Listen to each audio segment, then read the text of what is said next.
Hi. It's funny how the brain works.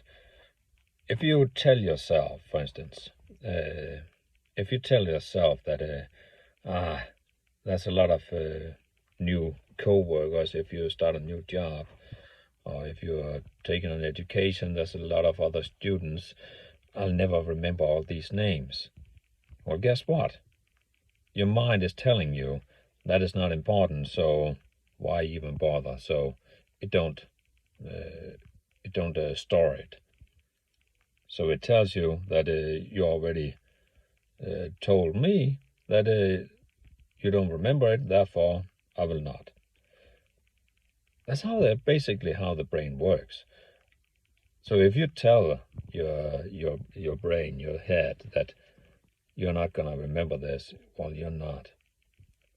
So you gotta be very careful what you tell yourself.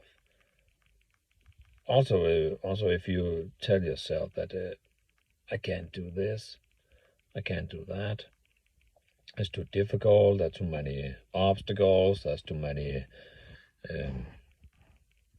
things smaller things to do in order to reach that. I can't do that. Well, guess what? You can't. If you tell yourself you can, you're already lost. You gotta tell yourself that you can. You gotta tell yourself, I'll remember all these names.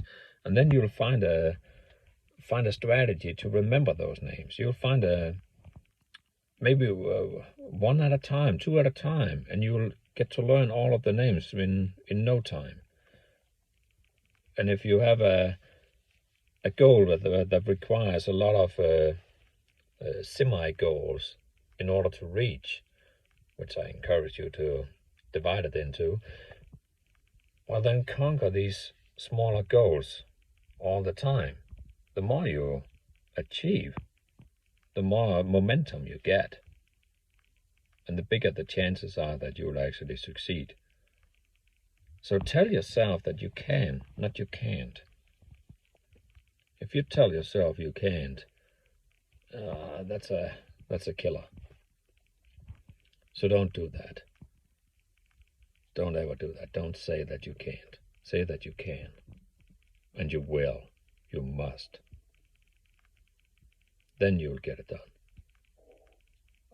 I know for many years, personally, I've told myself that I can't. And I'm bad at remembering names and stuff like that. Well, that might be true back then for me, because I didn't have the same belief that I have now. But if I'm at some place and there's a lot of new names, I'm telling myself now that I want to learn these names. I want to remember these names. And guess what? It triggers something in the brain that goes, okay, that's important. So we'll find an empty slot for that up here, and then I'll remember their names. So be careful what you tell yourself, and always remember you can. Okay, bye-bye.